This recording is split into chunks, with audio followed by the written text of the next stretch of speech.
Kama shallaita ala Ibrahim wa ala ali Ibrahim wa barik ala Muhammad kama barakta ala Ibrahim wa ala ali Ibrahim fil alamin innaka Hamidum Majid.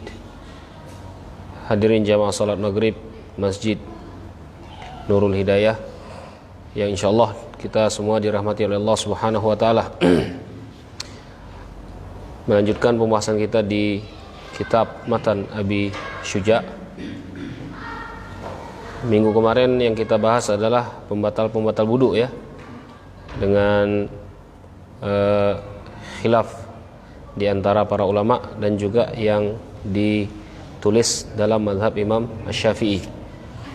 Sekarang insyaallah kita akan membahas tentang mujibatil ghusl, hal-hal yang membuat seseorang itu wajib mandi. Mandi di dalam Islam termasuk ibadah. Dan mandi di dalam Islam itu ada macam-macamnya. Mandi wajib, mandi sunnah, mandi mubah. Ya, mandi wajib, mandi sunnah dan mandi mubah. Wajib artinya ya wajib dikerjakan. Ketika ditinggalkan berdosa dia. Orang-orang yang harus melakukan mandi wajib ini.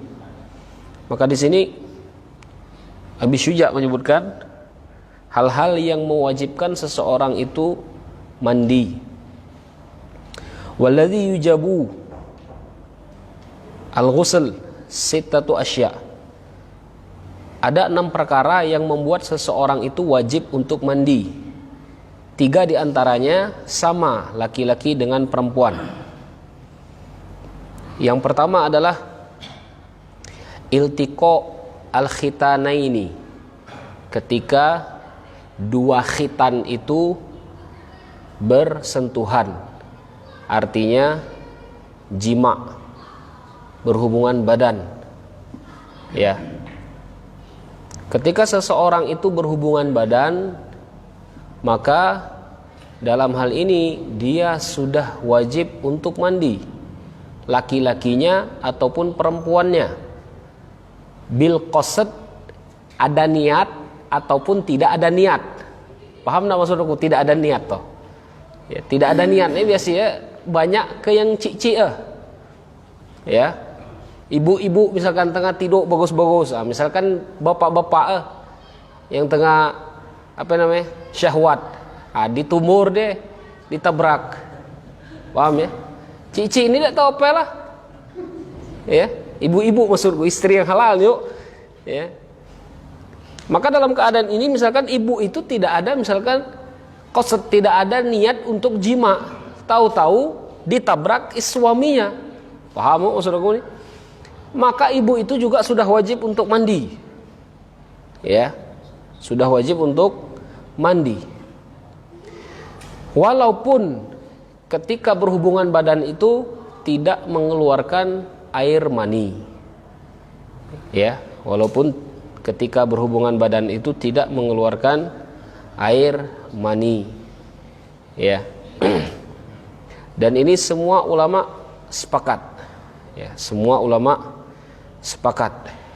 Jadi ketika 2 khitan ataupun jima, kelamin perempuan menyentuh kelamin laki-laki, maka ketika itu juga sudah wajib untuk mandi. Ya, sudah wajib untuk mandi. Rasulullah SAW pernah menyebutkan dalilnya, idza iltaqa al-khitanani faqad wajabal ghusl.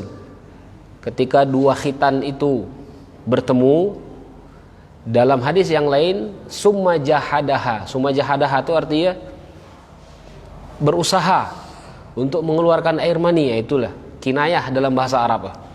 Ya, maka dia sudah wajib untuk mandi. Illam yunzil, walaupun dia tidak mengeluarkan air mani. Ya. Misalkan tengah berhubungan badan belum sempat mengeluarkan air mani, ada orang ngetok, "Assalamualaikum." Agak ada terlalu. Ya, sudah wajib untuk mandi ketika itu.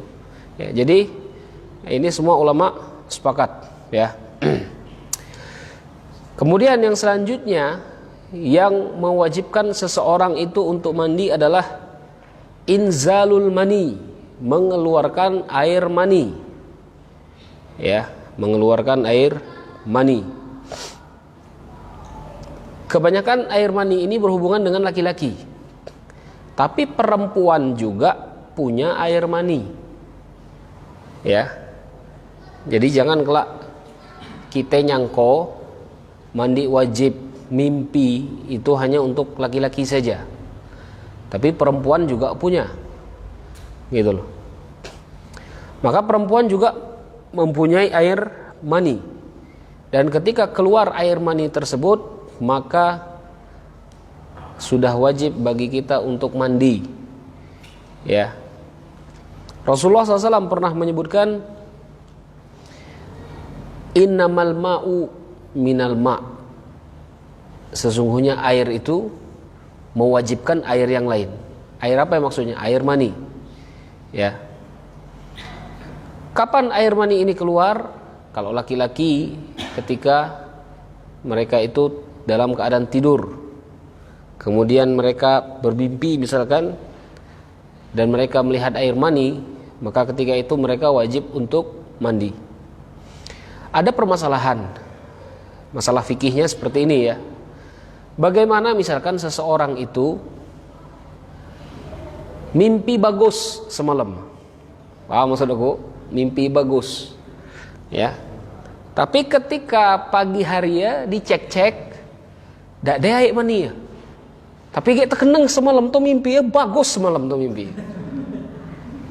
Paham ya? Semalam tuh mimpi ya bagus. Tapi ketika bangun di pagi harinya, dicek-cek dak ada. Ya. Artinya celana itu masih bagus. Dak ada yang agak keras-keras, pokok macam biasa ya, be. Tidak ada yang keluar.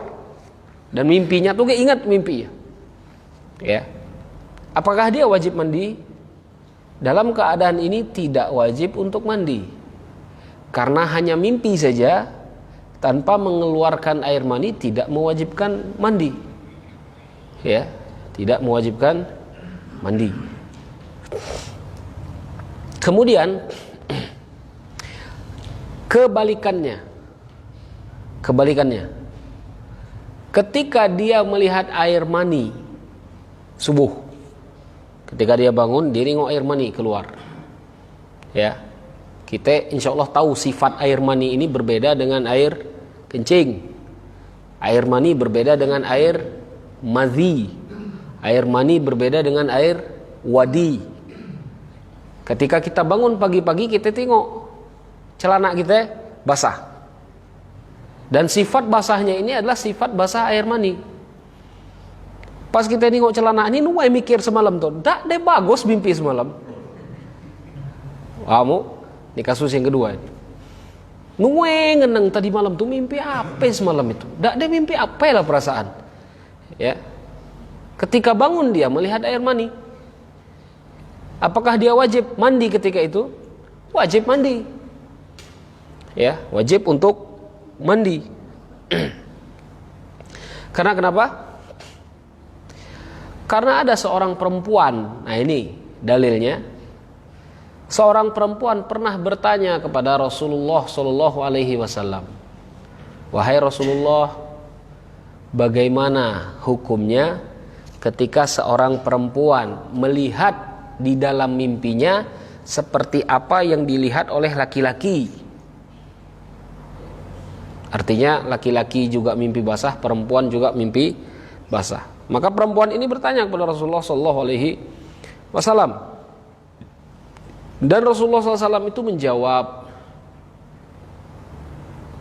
alaihil ghusl idza ra'atil ma'. Dia harus mandi ketika dia melihat air. Air apa yang maksudnya? Air mani. Jadi kalau dia melihat sesuatu di dalam mimpinya dan dia tidak melihat air mani, bekas air mani tersebut, ya tidak wajib untuk mandi. Ya. Jadi ibrohnya di sini itu adalah air mani yang keluar, ya. Dan air mani ini keluar dalam keadaan yakdhoh, misalkan dalam keadaan dia sadar, ya. mengeluarkan air mani dengan sengaja, wajib juga walaupun bukan hanya mimpi. Ya. Ini juga wajib seseorang itu untuk mandi. Ya, jadi ini sebab yang kedua bahwa seseorang itu wajib untuk mandi. Kemudian yang ketiga, al-maut. Nah, di sini agak ngelenceng jauh. Maut, meninggal. Artinya ketika seseorang itu meninggal, maka dia harus dimandikan. Yang wajib di sini orang yang masih hidup memandikannya. Ya. Artinya memandikan mayit. Makanya sifat mandi mayit itu juga sama dengan sifat mandi wajib. Apakah pengertian mandi itu? Pengertian mandi itu isolul ma ila jami'il badan. Isolul ma artinya mengalirkan air ke semua anggota tubuh, itu sudah disebut mandi. Ya, sudah disebut mandi. Tapi nanti ada perinciannya. Apa perinciannya? Sunnah-sunnah dalam mandi itu apa nantinya?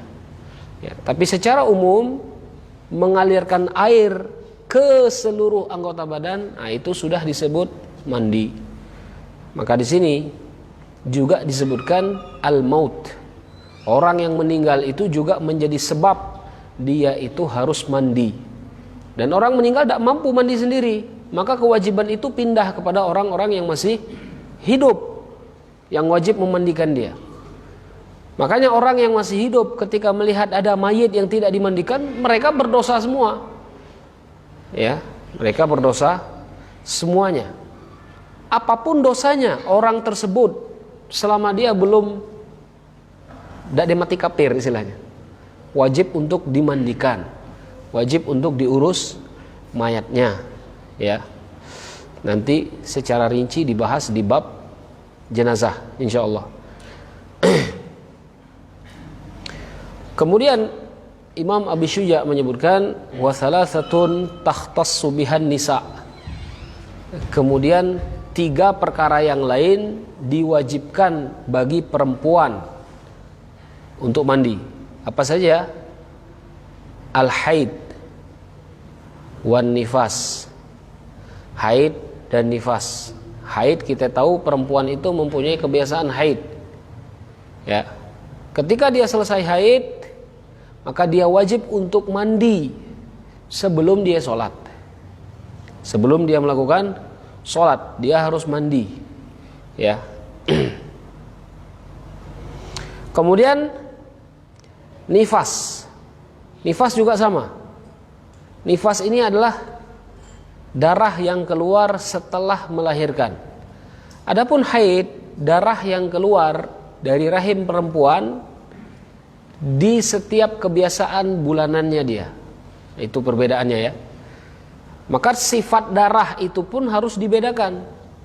Mana darah haid, mana darah nifas, mana darah istihadah nanti.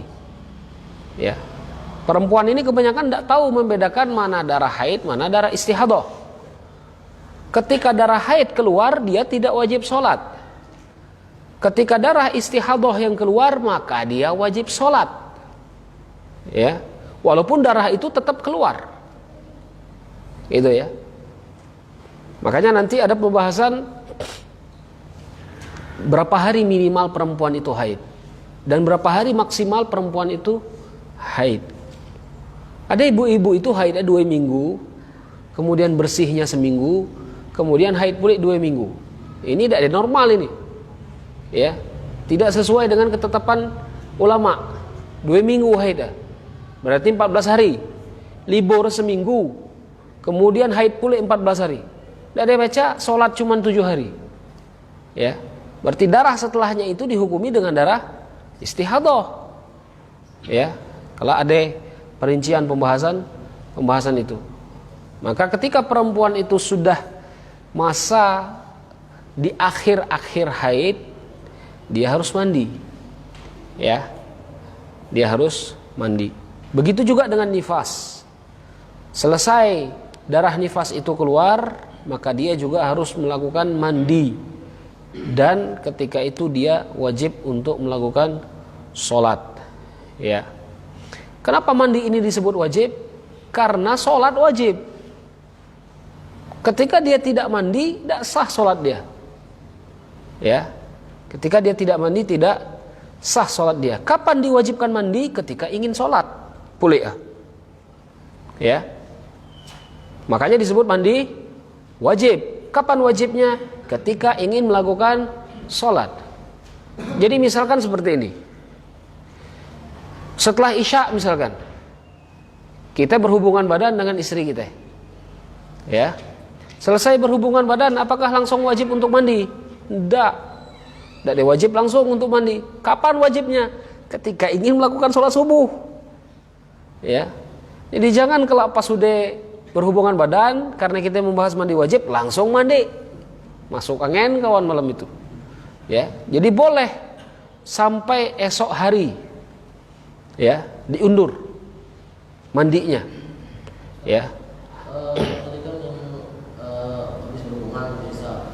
Itu kan dalam keadaan total kan kita habis berhubungan. Apakah nanti ada gangguan-gangguan di menghalang sampai jadi mengganggu saat kita sedang total? Bagaimana menghalanginya?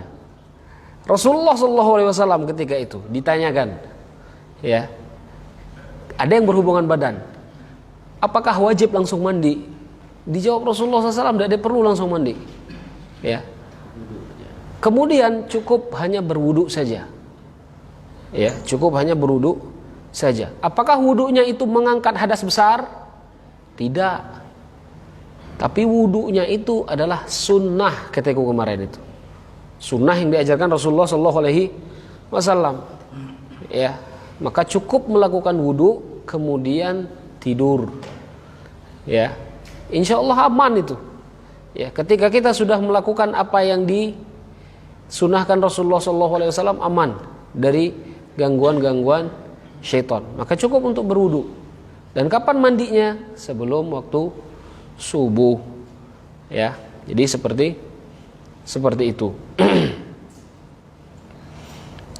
Kemudian sebab selanjutnya yang menyebabkan orang itu wajib mandi dalam mazhab Imam Syafi'i adalah al-wiladah, melahirkan.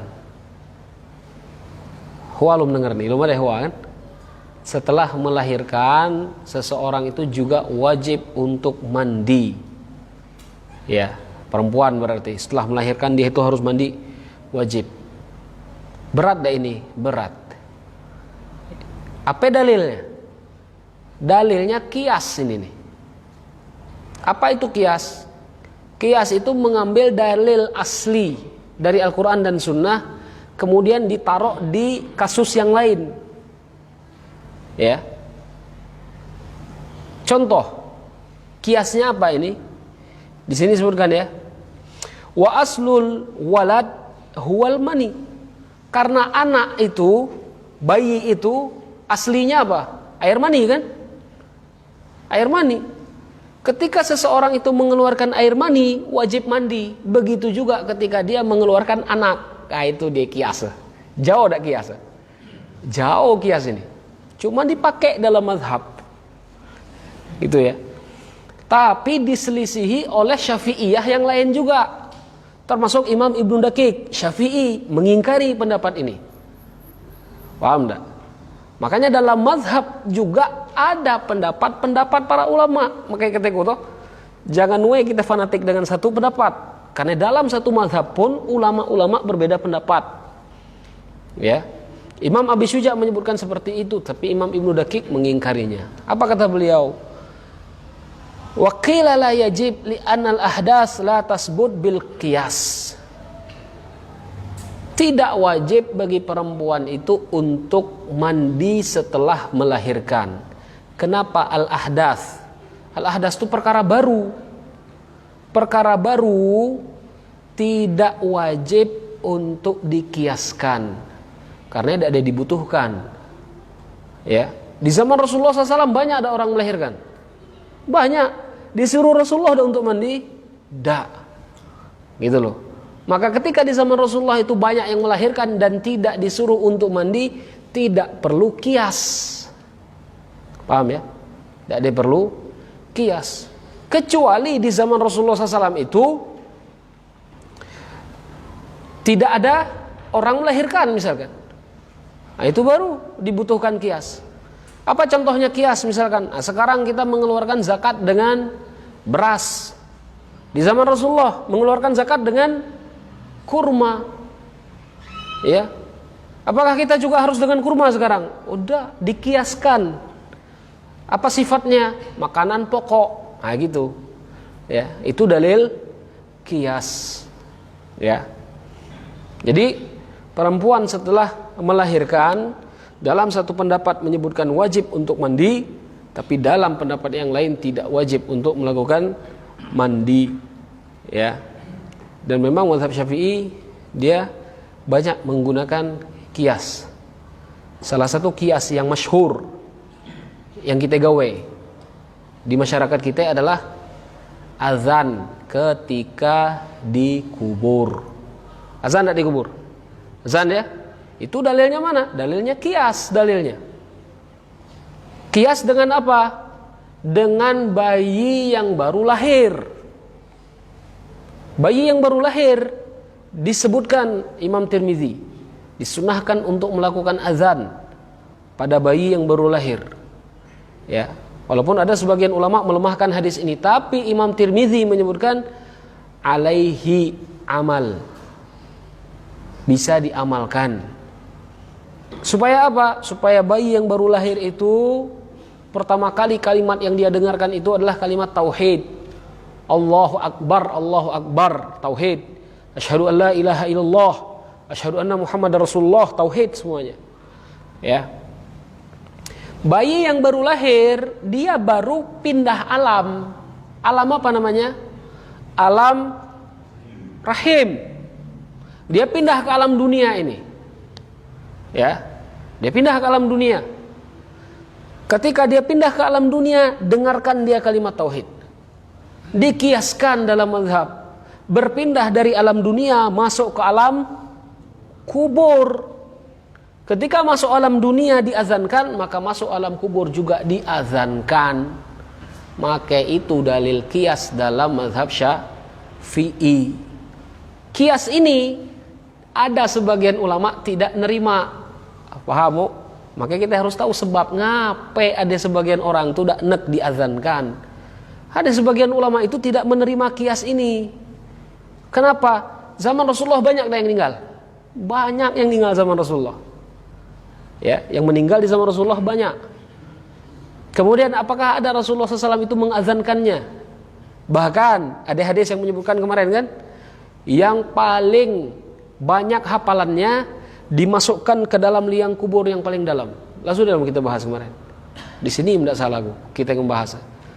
Ketika ada dua orang penghafal Al-Quran, kemudian mereka meninggal, harus dikuburkan dengan satu liang lahat. Rasulullah menyuruh untuk memasukkan yang paling dalam orang-orang yang paling banyak hafalan Al-Qurannya. Diazankan tidak ketika itu? Tidak diazankan. Padahal ada Rasulullah ketika itu. Maka sebagian ulama yang lain menolak kias ini. Ya. Karena kenapa? Karena azan di dalam kuburan kias kepada bayi yang baru lahir. Tapi yang dipraktekkan kawan-kawan masyarakat kita sekarang, teman-teman saudara muslim kita sekarang adalah dalil kias di dalam mazhab. Ya. Jadi kita harus tahu sebab-sebab perbedaan itu, kita harus tahu. Ya.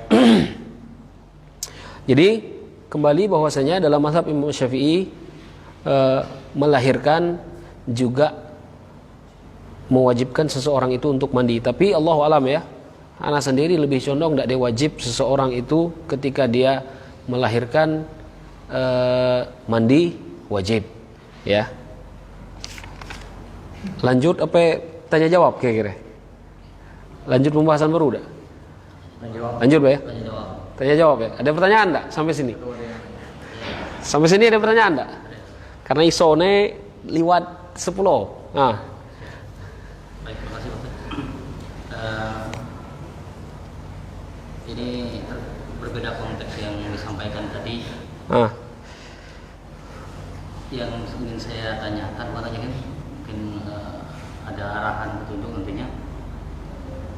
Yang lagi tren saat ini virus corona. Nah, jadi ada beberapa referensi, mohon maaf cakap gitu.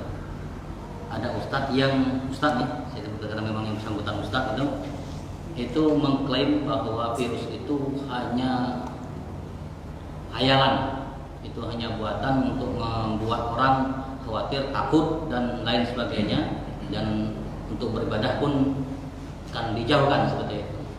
Jadi kebetulan saya di kesehatan mau ngomen itu susah gitu, karena saya sendiri juga di kesehatan, saya juga muslim gitu kan. Cuman bahasa yang bersangkutan itu intinya tidak percaya dengan yang virus corona tersebut. Tapi ingin disampaikan bahwasanya di kesehatan itu sudah 100 lebih dokter yang sudah meninggal. Apakah itu bisa dijadikan bukti? Dan beberapa perawat bidan, khususnya perawat yang lagi hamil juga sudah meninggal. Bagaimana menyikapi kalau misalnya disampaikan demikian, Pak Ustaz? Itu yang pertama. Yang kedua, sholat, luruskan saf, rapatkan demi kesempurnaan sholat. Di Masjid Pari 3, nah saya bahas, mungkin ada teman-teman yang lain masih menerapkan pakai batasan-batasan, dan di sini berbeda konteksnya. Bagaimana Pak Ustaz menyikapi itu? Ya, bubble ini Bangka Belitung trennya lagi bagus, naik terus bukan turun, naik terus gitu kan. Dan alhamdulillah kita ini satu hilang, muncul hilang gitu kan. Alhamdulillah jangan sampai dekat-dekat, jauh-jauh lah seperti itu kan. Bagaimana menyikapi itu Pak Ustaz? Ya, apakah yang memang jarak, jaga jarak gitu kan? Terus kalau pakai masker ya terus terang Pak Ustaz, mohon maaf cakap, dak awal bahasa aku sebenarnya. Cuman disebut orang kesehatan gitu APG kita DJ kan. Nah itu kan. Jadi mau tidak ini benar di tas pegawai itu ada terus sih. Ya, dengan coba kadang-kadang bikin ini narok Ustaz, tidak tahu kita. Ada kadang di bawah gitu. Karena memang habis sebut tuh kan orang kesehatan nah. Dak entu makanya ngorong makanya ini ya. Nah, benar itu benar serius soalnya. Bagaimana nyikapi itu Pak Ustaz? Yeah. Baik dengan jarak maupun dengan ada yang kalangan. Dan saya ada baca suatu di YouTube itu jarak dalam sholat dalam kondisi saat ini sudah mengarahkan caranya dajjal katanya seperti itu. Mungkin ada yang baca seperti itu, ada yang melihat itu seperti itu. Bagaimana Pak Ustaz? Mohon diberikan arahan. Terima kasih. Kasus corona ini ya sampai sekarang belum selesai, nauzubillah ya. Ada sebagian ustadz misalkan menyebutkan itu hanyalah khayalan. Virusnya memang tidak ketingok posisi, tidak ada ketingok dengan mate telanjang kan, sama kenjin gitu. Ada sebagian orang tuh tidak ada percaya kenjin itu, tapi salah nih orang ngerasuk baru dia percaya. Lo ada diterkam dia ada baru dia percaya. Ya, jadi menyikapi itu sebenarnya karena kita ini hidup di zaman fitnah. Ya dah. Kita ini hidup di zaman fitnah. Zaman fitnah itu macam benang kusut ngurai setengah mati. Aku kena belah mana yang masuk, aku pergi bingung. Kita hidup di zaman kita sekarang ini. Ngapain macam itu? Gitu loh. Karena kadang-kadang di lapangan berbeda dengan yang ada di berita. Gitu loh. Ya. Kemudian kebijakannya itu tidak lurus orang-orang di atas kita ini. Di kesehatan ngotot seperti ini, di ekonominya tidak seperti itu juga. Kadang-kadang tidak ada lurus. Orang yang di agama iri oke, iri, fitnah kan ketika tadi. Itu salah satu yang membuat, gitu loh. Kemudian sebagian ustadz misalkan mempelajari fenomena ini secara garis umum. Garis umum maksud aku cuma diambil kesimpulan besarnya saja. Karena kenapa? Karena ada riwayat-riwayat di zaman Rasulullah SAW terjadi wabak. Wabak sama, ini kan disebut wabak. Ya. Dan pernah terjadi wabak di zaman-zaman sebelumnya yang mematikan orang itu sampai 10.000 dalam satu tempat. Tapi tidak pernah merubah posisi sholat mereka. Itu alasannya. Ya. Mereka mempunyai hujjah, dan hujjah maksudnya itu alasan, ya, alasan mereka itu, gitu loh. Dan ketika mereka mempunyai alasan, mereka menjadikan itu sebagai kesimpulan hukum yang mereka percayai, ya dah. Maka kita juga bersikap kira-kira apa yang membuat kita itu yakin, gitu loh ya. Kalau aku pribadi dengan virus ini, kemarin awal-awal memang agak-agak inilah, agak-agak apa namanya, berbahaya gitu loh, ya. Tapi mentengok-tengok gini sekarang berpikir pulih ya, menue-nue gile dipikir, ujung-ujung sakit di sini, makin sakit badan. Kalau aku sendiri ya. Jadi istilahnya menyikapinya adalah biarkan mereka berijtihad, cuman kita berikan data yang mampu kita berikan sebagai orang kesehatan tadi, ya. Kalau aku sendiri tidak terlalu ngotot bahwasanya virus ini tidak. Aku tetap percaya ya deh barang itu, ya. Cuman aku juga memposisikan dak kawa terlalu takut, boleh ya. Dak kawa terlalu takut. Cuman waspada itu perlu, gitu ya. Karena Rasulullah SAW itu pernah menyebutkan seperti ini, jauhilah dari wabak. Jauhi wabak tersebut seperti kalian itu menjauh dari singa, gitu loh. Ada hadisnya. Cuman sebagian orang ini tidak mempercayai wabak ini, kenapa? Karena media, gitu loh. Media. Jadi kita tidak dapat menyalahkan satu dan menyalahkan yang lain, karena memang media ini. Makanya sebagian ulama ini menyebutkan media ini adalah alat sihir zaman sekarang. Ya, kita tengok be anak-anak kita sekarang itu. Apa yang dia tengok di media, dia ikuti. Dan apa yang ada di dalam Al-Quran, tidak dia diikuti sama sekali. Sama dengan berita kita sekarang, itu kita dibuat bingung gitu loh. Maka ketika kita sudah dibuat bingung, dan kita memang di zaman fitnah di zaman sekarang ini, maka ambillah apa yang membuat kita itu yakin, gitu loh. Itu yang paling pacak untuk dikerjakan. Bahkan Umar bin Khattab, di zaman Umar bin Khattab ya, terjadi khilaf seperti ini. Umar bin Khattab ketika itu pergi ingin masuk ke Syam, ya. Di Syam itu ketika itu terjadi wabak penyakit. Umar tetap ngotot nak bawa pasukan ketika itu. Tapi Umar bin Khattab dihadang. Wahai Umar, jangan masuk ke tempat yang ada wabak. Ini kita itu. Benar. Kalau memang kita itu satu suara, coba kita lakukan sunnah Rasulullah itu. Yang jauh tidak usah masuk, yang di dalam tetap macam ini kan. Cuman ini tidak ada aturannya itu, tidak ada ini gitu loh. Tidak ada ketat aturan ini. Ya. Ditekan oleh bidang-bidang yang lain. Sehingga fitnah itu mulai membesar. Gitu. Maka Umar bin Khattab pun pernah seperti itu, ingin membawa pasukan ke Syam. Di Syam itu sedang terjadi wabak penyakit. Maka Umar bin Khattab itu mengumpulkan ulama dari Muhajirin, kemudian dari Ansor. Ditanya, mana orang-orang Muhajir, orang-orang yang pertama hijrah kepada Rasulullah SAW. Ditanya, ya. Orang Muhajirin menjawab, janganlah engkau membawa pasukan ke Syam, tidak usah masuk ke Syam itu, ya.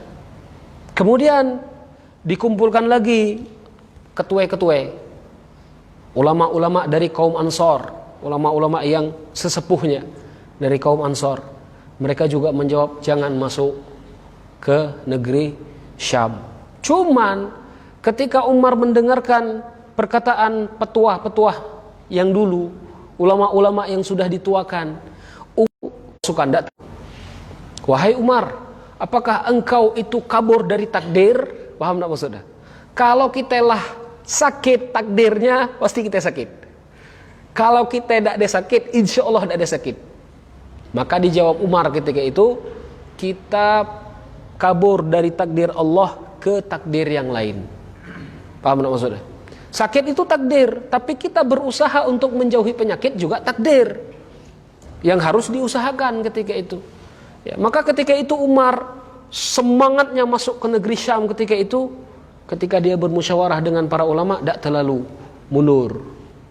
Ya, itu Di zaman Umar bin Khattab. Nah, di zaman kita ini sekarang karena kebijakan itu bertumbuh yang di atas ini. Ya. Tengok pilkada, jalan terus. Macam mana kira-kira? Ketika sholat ketat, kan tidak dihangat adil lah. Gitu loh. Ya. Kurang adil di sini kalau aku nengok. Ya. Makanya kemarin dede berangkat. Gitu loh. Ya. Jadi kalau kita berpikirnya seperti ini, kalau untuk yang lain lebih baik menjaga jarak, tapi kalau untuk sholat kita usahakan yang terbaik. Macam itu seharusnya. Ya, jangan kelak di bab-bab yang lain, dalam bab pasar, dalam bab yang lain kita itu agak longgar, kendor. Tapi ketika dalam bab sholat ketat, tidak ada yang adil lah. Makanya dalam Al-Quran pun disebutkan i'dilu, adillah kalian itu dalam bersikap. Huwa aqrabu littaqwa, dan sesungguhnya orang yang adil itu paling dekat dengan ketakwaan. Kalau memang kita itu ingin menjaga diri dan kita percaya bahwasanya virus itu ada dengan data-data yang kita tahu ya. Yang kita tahu memang orang kesehatan data sekian yang meninggal, aku tahu yang meninggal itu ini dan ini, kita tahu. Bahkan sebagian ustadz kawan itu juga ada yang sudah meninggal disebabkan virus ini juga ya. Jadi kalau diyakini ada, tetap ada virus itu, ya. Cuman sikapku sendiri dak de terlalu nuwe gile takut ada oge, nuwe gile ngeyeye dak oge. Nah itulah, ya. Jadi itu sikap namanya. Nah, ketika kita sudah bersikap, maka harus adil di dalam semua bab. Dalam bab sholat seperti itu, dalam bab jual beli juga seperti itu, gitu. Dalam bab-bab yang lain, perkawinan juga seperti itu. Kita tengok kawin gini, band gila mulai berjoget gini, bener tak? Kadang-kadang kita tidak ngambil sisi itunya, ya. Jadi kalau kita sudah meyakini, kita harus adil. Nah, ustadz-ustadz yang berfatwa seperti itu, mungkin mereka melihat di lapangan macam itu tadi. Ketika di bab sholat diperketat, di bab-bab yang lain tidak ada diperketat. Itu yang membuat mungkin langsung terlalu ekstrim fatwa sehingga menyebutkan ini adalah fitnah Dajjal. Allahu alam apakah ini fitnah Dajjal atau tidak, dikarenakan Rasulullah SAW menyebutkan fitnah Dajjal itu susah untuk dihindari. Bahkan Imam Malik menyebutkan sebelum Dajjal itu keluar, Dajjal itu apa? Dajjal kecil itu akan keluar juga, yang fitnahnya itu sangat sulit untuk dihindari. Nah, ini salah satu fitnah di zaman kita sekarang ini, ya. Maka sikap kita itu harus adil, gitu loh. Ya harus adil, ya. Aku sendiri kalau ketemu orang-orang dah sangat kenal, aku dah berani dekat-dekat. Ya, cuma kawan-kawan yang lah dekat ini, yang rotasi ya, masjid, umah, tempat pegawai, masjid, umah, tempat pegawai, insya Allah aman lah. Ya, itu keyakinan aku sendiri, walaupun tidak ada ketingok. Ya, habis itu banyak-banyaknya berzikir kepada Allah Subhanahu Wa Taala. Kita di medis jangan sampai menghilangkan keimanan kita dengan zikir yang diajarkan Rasulullah SAW. Itu ya, jangan sampai menghilangkan itu. Walaupun kita di ilmu medis harus ada juga istilahnya bertawakal dengan apa yang diajarkan Rasulullah SAW. Rasulullah SAW itu pernah menyebutkan ya, ketika kita keluar rumah dan kita menyebutkan bismillah tawakkaltu Allah la haula wala quwata illa billah. Zikir mudah kan? Bismillahi, dengan nama Allah, tawakkaltu Allah, aku bersandarkan diri kepada Allah Subhanahu wa taala. Kemudian kita menyebutkan la haula wala quwata illa billah. Tidak ada daya dan upaya kecuali karena Allah Subhanahu wa taala. Insyaallah dia itu aman dari semua penyakit, kata Rasulullah. Ya. Dan itu yang kupraktek sampai saat ini. Sampai sekarang ini itu yang ku praktek. Asa ngambil motor nak keluar ke masjid pakai itu dulu. Jadi aman, yakin sholat itu. Ya. Jadi yakin. Nah, yakin itu yang membuat insyaallah badan kita ini positive thinking tadi. Imun kita itu meningkat insyaallah ya. Nah, itu orang medis lebih paham insyaallah ya. Jadi seperti itu. Jadi kalau anak sendiri ya, kita tengok situasinya. Kalau memang tempat kita ini memang agak rawan penyakit, dikasih jarak, boleh atau tidak? Para ulama berfatwa seperti itu. Ketika dia dibutuhkan, maka boleh dikasih jarak. Ya. Kalau memang dibutuhkan ini, boleh dikasih jarak. Karena kan apa? Para ulama itu menyebutkan sawu sufufakum. Rapatkan dan luruskan. Sebagian ulama menyebutkan hadza min babil istihbab. Ini termasuk babnya bab sunnah afdol. Kalau tidak terlalu rapat, sholat berjamaah itu tetap sah. Makanya sekarang tawaf kan dikasih jarak kan? Sah tak tawafnya? Sah tawafnya. Orang umroh sekarang itu harus daftar dulu sekarang. Tengok. Orang umroh sekarang itu harus daftar dulu. Apakah itu menyebabkan umroh itu batal? Tak. Karena itu sudah menjadi ijtihad para ulama. Ijtihad itu selalu meluas. Karena kasus itu semakin banyak, gitu loh. Ya, kasus semakin banyak. Maka juga ijtihad itu semakin meluas. Maka kalau misalkan kita di tempat yang memang rawan virus dengan menjaga jarak, tidak masalah. Tidak masalah, tetap sah sholatnya. Gitu loh. Tapi kalau di tempat kita yang insya Allah aman ya, kita yakin bahwasanya itu aman, merapatkan shaf itu lebih afdol. Tapi kalau misalkan nih, yang pakai masker misalkan, takut-takut, ya sudah sholat sendiri di ujung misalkan. Agak dia memisah dari shaf itu. Kalau memang dia ragu, silahkan memisah dari shaf. Ya, dan sholat dia tetap sah. Mengikuti jamaah di sini. Ya. Itu kelak dibahas di bab sholat.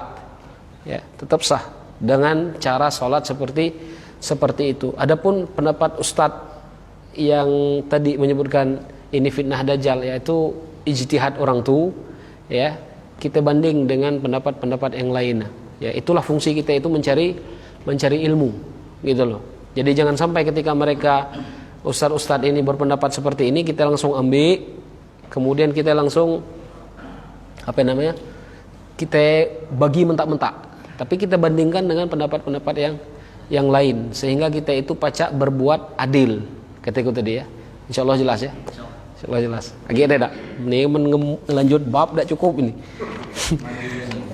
Jadi kalau mandi tadi, walaupun tidak sholat wajib kan mandi sholat sunnah juga, sebelum sholat wajib itu kan harus mandilah. Iya. Nah itu penegasan. Iya. Hanya itu sholat wajib. Iya. Waktu sholat tahajud bisa kita.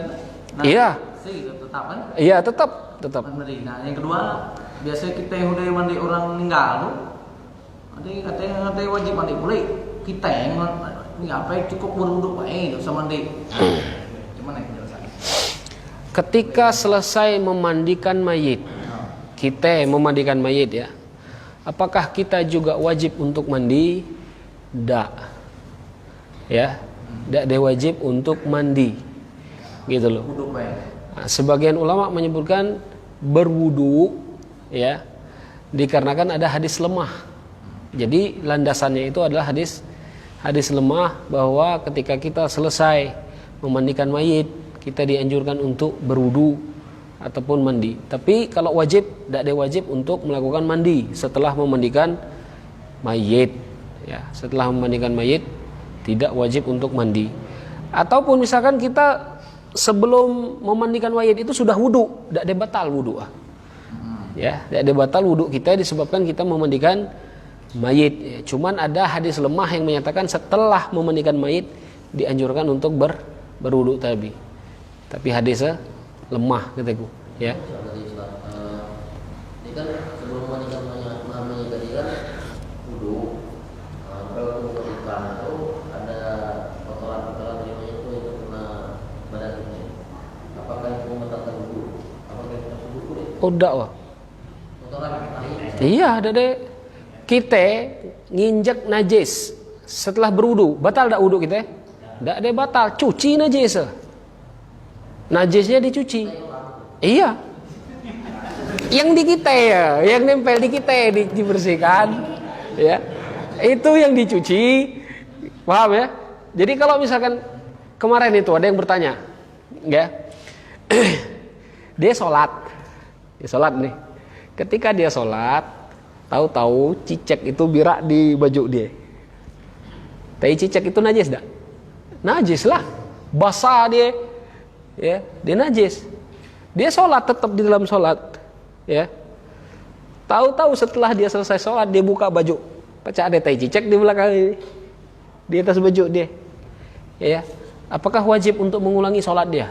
Wajib tidak kira-kira? Tidak, dia wajib mengulangi sholatnya, karena dia memulai sholatnya dalam keadaan suci.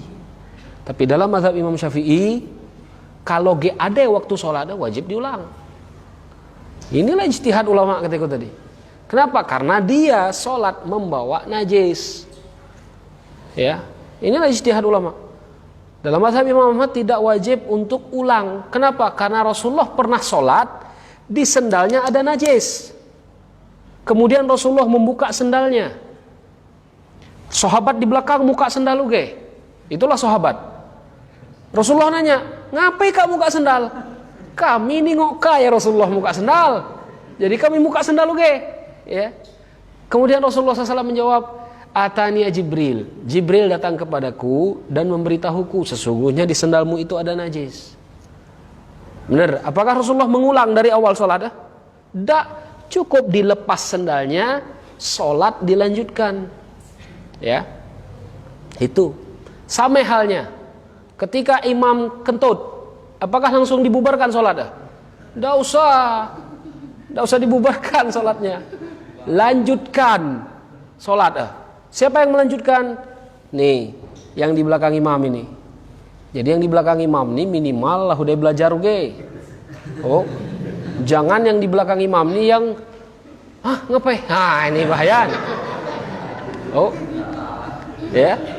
Aku lah udah macam ini, ya. Dan aku pun pernah imam di masjid besar macam itu. Tak terkenang hudai kentut. Karena biasanya macam ini hudai maghrib dan isya itu tak ada kentut.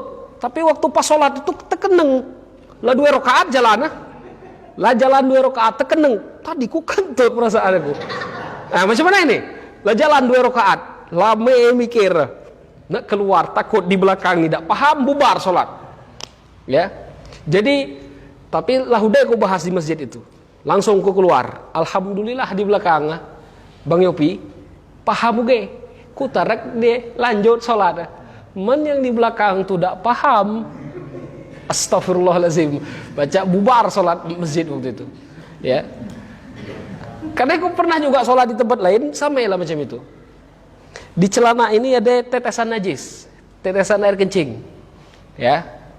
Cuman sholat 5 orang waktu itu 5 orang. Imam. Pas sujud rukuk baru terkedeng. Tadi to kencing kena hepan, belum ada dicuci. Tetesan najis kencing tadi. Sampai aku keluar, ku tarik yang di belakang. Yang di belakangnya ngapain tadi? Macam mana ini? Bubar waktu itu sholat. Ketika itu bubar sholat. Apa yang bercakap ketika kawan itu sholat? Oh bubar. Karena tidak ada paham tadi. Ya. Jadi sama ketika kita sholat, ada najis yang kita bawa, tidak perlu kita ulang sholatnya dari awal. Silahkan dilanjutkan. Tapi dalam mazhab Imam Syafi'i, selama waktu sholat itu masih ada, diulang sholat. Ya, seperti itu. Lagi ada? Lagi lama ini, 30 menit saya. Lagi ada pertanyaan? Apa kita nanti itu apa kita nak masuk ke depan? Apa kita cukup di situ? Maju ke depan. Maju ke depan. Ya, kita maju ke depan. Kemudian yang imam tadi keluar. Sama halnya kalau misalkan kita itu nak buang air, tahu-tahu kita di soft depan, di soft 2, di soft 3 itu ramai orang. Kadang-kadang meneramai orang kan kita takut keluar kan? Nah, silahkan langsung keluar, jangan ngetan di sini, takut keluar di hadap ini. Ya langsung baik keluar, tidak masalah kita melewati soft sholat itu tidak ada masalah. Ya, karena Ibnu Abbas itu pernah sholat. Kemudian melewati soft yang di belakang Rasulullah SAW. Ya, jadi tidak ada PP kita melewati soft kalau kita ada hajat. Ya. Mungkin ada pintu baik kiri kanan. Oh, alhamdulillah ada pintu baik. Ya. Lagi ada yang lain? Ya. Misal kita ditaruh imam tadi, kaki yang makmum tuh diseret, apa langsung langkah biasa? Biar ada yang ngajar dulu diseret, dan jangan yang betal. Diseret, diangkat, tidak ada jadi masalah. Ya, jadi yang penting kita itu menggantikan posisi imam, tidak ada jadi masalah. Nak diangkat, nak diseret kaki sama baik. Ya, yang penting jangan berputar ngadap kiblat, membelakangi kiblat. Nah, itu baru batal. Menhalangkan besar kaki ya.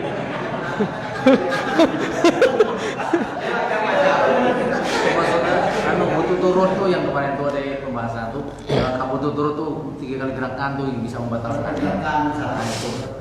Karena ada yang dapat imam ini juga. Gerakan yang membatalkan sholat adalah gerakan yang tidak dibutuhkan. Kalau dibutuhkan tidak ada membatalkan sholat. Berarti ini kan butuh nih. Kita bergerak 1, 2, tap.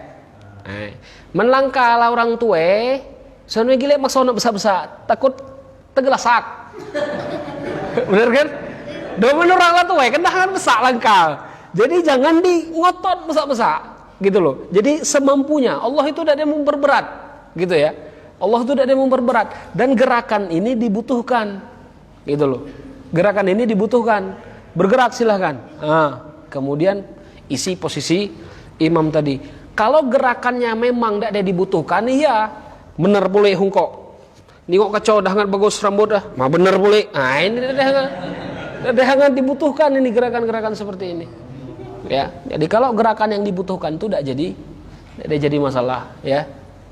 Pergi. Berarti sekarang anak kita sholat, kita punya anak ngajar anak kita ini umur 3 tahunan. Jadi kan gerakan ini.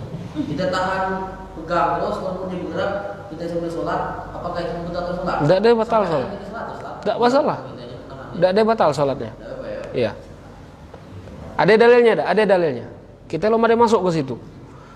Rasulullah SAW itu pernah membawa cucunya ketika sholat.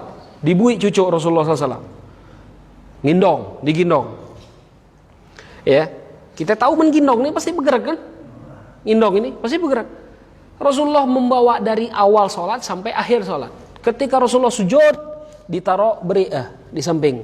Sujud Rasulullah. Ketika Rasulullah akan naik ke atas, Rasulullah angkat pulih. Nah itu, ya.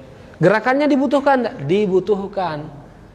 Ngapain Rasulullah membawa cucunya? Ngajar supaya tahu bahwasanya ini diperbolehkan, gerakan-gerakan yang diperbolehkan di dalam sholat. Ya. Jadi kadang-kadang kita sholat mui anak kita tidak masalah. Makanya banyak ibu-ibu yang berapa orang ketemu dengan ibu-ibu nih. Tidak ada sholat asar, tidak ada sholat isya, tidak ada sholat isya. Ngapain? Anakku gelem nangis kata dia. Anakku gelem ngusak aku sholat. Ini salah ini, gitu loh. Anak ngusak kita sholat, biarlah ikutkan kita sholat di sini. Nah, ya. Jadi macam itu. Biniku pun gini yang di rumah, ginong kemudian nangis. Kita sholat, tidak masalah. Khawatir Ya. mengganggu kehusukan. Itu yang dikhawatirkan. Dikhawatirkan mengganggu kehusyuan. Najis kencing itu. Kalau kencing tadi anak-anak yang belum ada makan tidak ada najis kencingnya. Anak laki-laki belum ada masuk nih ya. Anak laki-laki yang belum makan, yang hanya minum susu ibunya saja, kencingnya najis mukhaffaf. Najis ringan. Artinya lah selesai. Gitu loh, ya. Jadi kalau dari segi boleh atau tidak boleh, cuman kalau kita terganggu lebih baik tidak usah dibawa. Tapi daripada pilihan apakah ada sholat atau anak kita bui. Untuk ibu-ibu tadi, bui baik anak kita ketika kita sholat, ya. Jadi anak kita taruh di samping kita atau kita gendong anak kita itu tidak ada jadi masalah. Ibu-ibu tetap sholat di rumah dengan menggendong anak itu tidak ada jadi masalah, ya. Kalau dia minum susu, dia kan punya memang ada makan susu sapi dengan ASI. Gimana ya tuh? Apakah air kencing susu sapi itu najis besar ya? Apa dia najis ringan? Susah banget. Kasusnya makin banyak. Allahu a'lam ya. Ketika dia belum makan makanan, itu inti ya. Ya, kalau dia belum makan makanan, insya Allah masih diperbolehkan. Apakah susu sapi itu dikiaskan dengan makanan? Insya Allah pagi pacak dikiaskan dengan susu ibu, susu sapi itu tadi. Bentuk makanan tuh makanan yang dikunyah, pisang misalkan apa dan lain-lain sebagainya. Itu makan, ya. Gede dah, sikogi udah, ya. Terus untuk melanjutkan kita yang dibacakan bacaan dalam surat itu melanjutkan surat yang dibaca imam misalnya apa di Al-Fatihah yang surat kita meneruskan atau kita baca dari awal. Kita di belakang meneruskan atau kita baca dari awal. Misalkan ya, imam tuh berhenti di mana? Kalau kita bacaan imam itu tidak dihafal, langsung baik sujud Allahu Akbar. Gitu loh. Tapi kalau imam itu masih membaca Al-Fatihah, dia batal, kita ulang Al-Fatihah dia. Ya, ulang Al-Fatihahnya, kemudian lanjutkan sholat macam biasa. Ya. Gitu dah. Hah? Surah misalkan surah apa itu kan dibaca doa kan rupanya di belakang ada apa surah doa Langsung sujud, langsung ruku. kalau misalkan dia ganti surah lain Hah? ganti surah lain Tidak ada jadi masalah, cuman takutnya yang belakangnya bisa. Jadi langsung sujud baik, langsung ruku baik. Kalau kita tidak hafal dengan surat yang dibaca imam, kita langsung ruku baik. Ya. Lazan ya, gitu tak? Oke deh.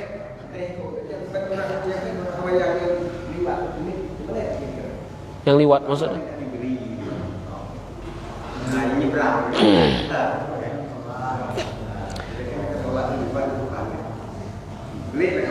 Oh. Kalau kita sholat, make sholat itu harus ada pembatas.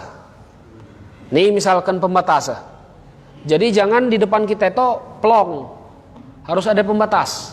Pembatas itu misalkan dinding, ya. Jadi ketika ada pembatas di depan kita itu orang tidak baca lewat di depan kita.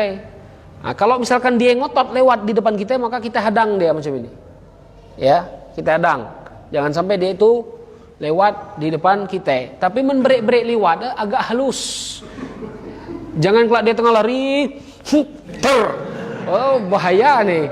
Ya. Jadi itu ya. Jadi kalau brek-brek tetap agak halus. Agak halus apa namanya? Menghalangnya itu agak halus ya. Jadi kita usahakan di depan kita itu kita pasang pembatas ya, jangan sampai ada orang lewat di depan kita yang sedang sholat ya. Habis? Kira dah nih. Minggu depan nih nunggu. Mudah-mudahan apa yang kita bahas mendapatkan berkah dari Allah Subhanahu wa taala. Ya, insyaallah kita lanjutkan minggu depan ya. Dengan minggu adab insyaallah membahas cara mandi ya. Ya, yang wajib untuk dicuci, yang sunnah untuk dilakukan ketika mandi wajib. Kita tutup dengan kafaratul majlis. Subhanakallahumma bihamdika asyhadu an la ilaha illa anta astaghfiruka wa atubu ilaik. Assalamualaikum warahmatullahi wabarakatuh.